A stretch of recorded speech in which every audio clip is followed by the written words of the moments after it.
Today we talk about embryo glue and how it's not actually a glue, but the question is, does it help? I'm Dr. Mark Amols, and this is Taco Bout Fertility Tuesday.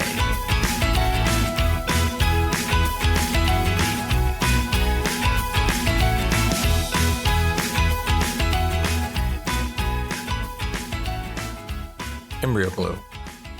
Is this some amazing substance that's going to change the chances of you getting pregnant with IVF? The simple answer is no. It's not magical. Matter of fact, embryo glue by itself is more impressive by the marketing campaign of coming up with the name than even the substance. But that doesn't mean it's not useful. It is useful and it does have some benefit. And so today we're going to talk about what embryo glue is, how it works, and what are the statistical benefits and studies that back up its use. Embryo glue is a solution that is gaining popularity in the world of IVF, and that's because of its ability to increase the success rates with the IVF procedure.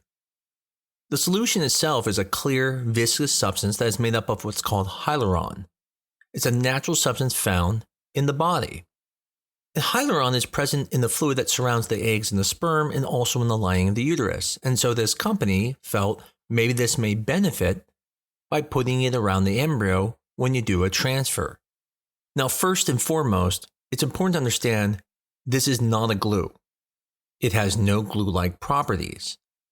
It is, as I stated, a marketing genius idea to call it embryo glue because it basically makes everyone think it makes it more sticky and thinks things are going to work better. And so, like I said, it is a brilliant marketing campaign.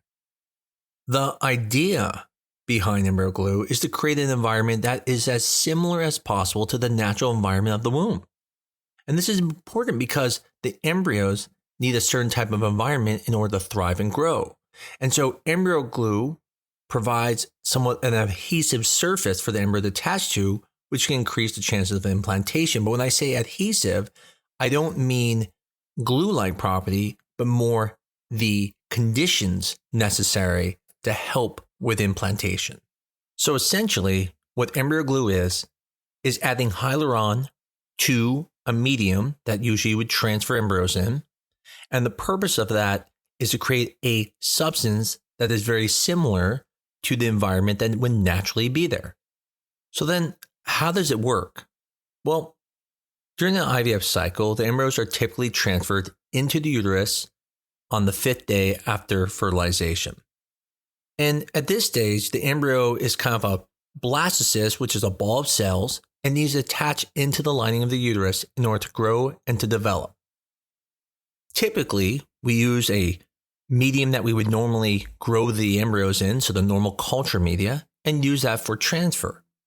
Embryo glue is trying to provide a medium that is more natural, similar to the natural environment, and that may increase the chances of implantation into the uterine lining. What's important to understand is that there are several ways that embryo glue can be used. For example, some clinics will add it to the culture media in which the embryos are already growing before they are transferred to the uterus. Other clinics will actually use it as a coating on the catheter for just the transfer, and other clinics will do both. At our clinic, when we use embryo glue, we do culture the embryo in the embryo glue for at least 4 hours before the transfer, and then we use the same glue, embryo glue, to do the transfer. One of the proposed benefits of using embryo glue is that it may increase your success of IVF. And several studies have been conducted on the use of embryo glue, and they've been a little bit mixed, but they're promising studies. It should be no surprise that embryo glue has been a topic of debate. And many IVF specialists believe that the benefits of the solution are marginal. And others believe that it can be very useful to help improve success rates. The ones that usually believe it helps usually make it part of their normal protocol, whereas other clinics who may not believe in it as much usually make it an optional add-on for their IVF treatments. One study conducted in 2017 and published in the Journal of Human Reproduction looked at the use of Embryo Glue in over 1,300 IVF procedures. The study found that the use of Embryo Glue was associated with a significant increase in the clinical pregnancy rate, with a 13% increase in the odds of achieving pregnancy when Embryo Glue was used.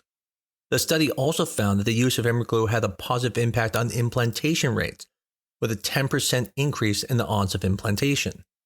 Another study conducted in 2019 and published in the Journal of Assisted Reproduction and Genetics looked at the use of Embryo Glue in over 1,000 IVF procedures.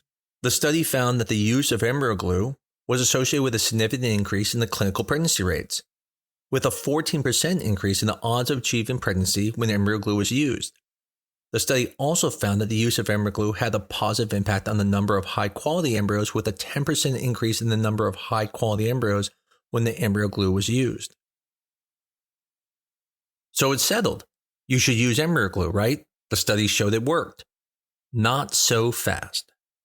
Although there has never been a study that has showed Embryo Glue is harmful, there have been studies that show there is no statistical benefit to using Embryo Glue.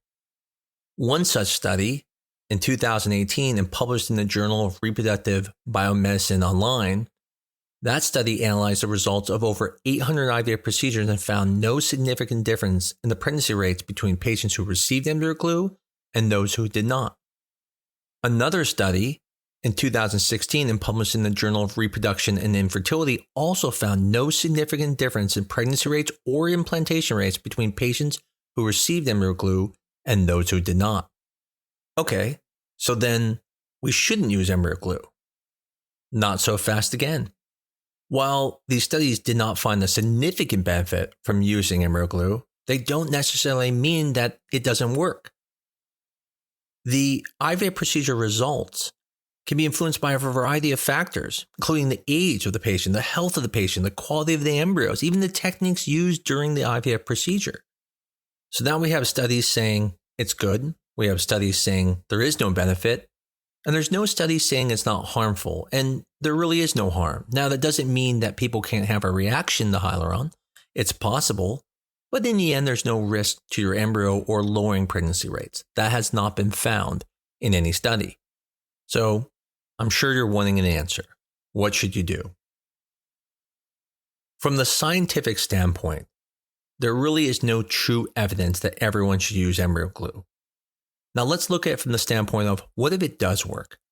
What if you really do have a 10% increase in implantation? That seems high, right? If your chances are 60%, now it's going to be 70%. But that's actually not how the math works. It's an increase by 10%, which means if your chances are 60%, it will go up to 6%. If your chances are only 40%, then your chances only go up 4%. So using Embryo Glue in someone who is 42 with untested embryos would essentially only increase your chances by about 1 or 2%. Versus someone who's younger, not tested embryos, again, only a 40-50% chance of live birth, might increase it now to 4 to 5%. The point is, there are things that can increase your chances much higher than Embryo Glue, such as genetic testing. Doing PGT-A can improve your chances significantly. At 42, your chance of getting pregnant could be 15 to 20% with a single embryo being transferred.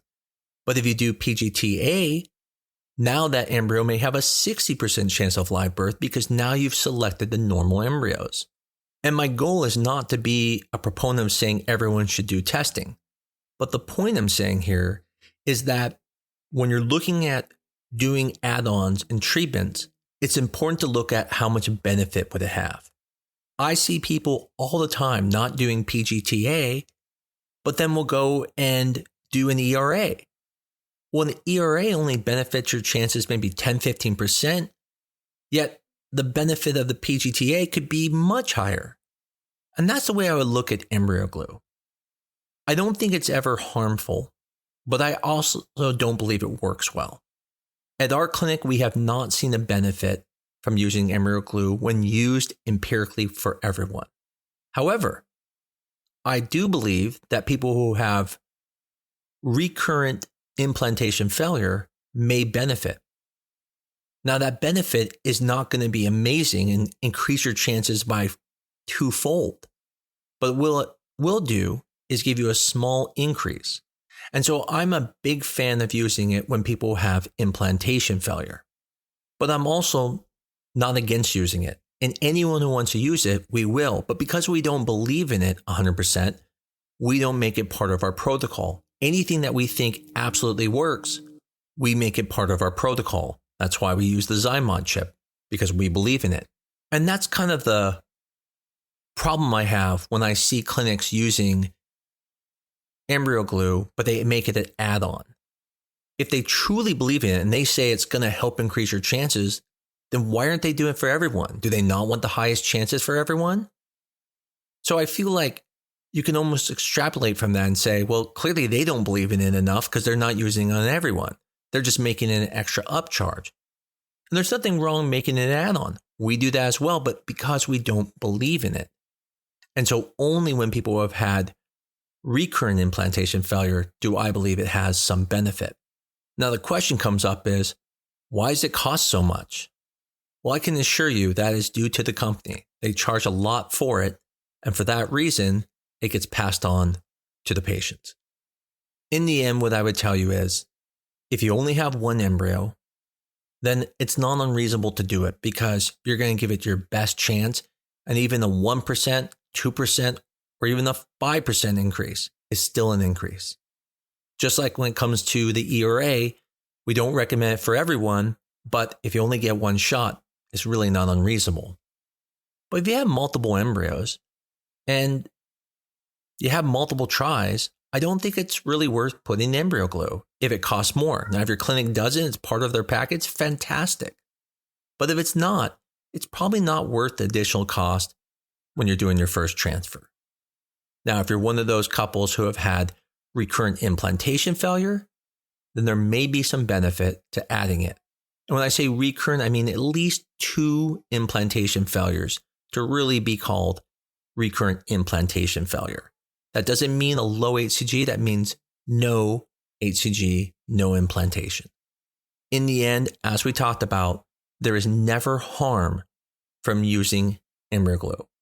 There may be benefit, there may be no benefit, but there is never harm.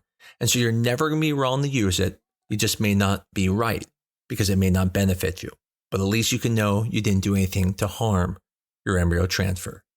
I can tell you this is quite a controversial treatment use, and not all REIs use it, and most of us don't agree on it. And so I want you to take my discussion tonight as mostly an opinion. Now, obviously, the studies I pointed out are true, and that's why I told the journals they used. But in the end, obviously, there was more than those 4 or 5 studies.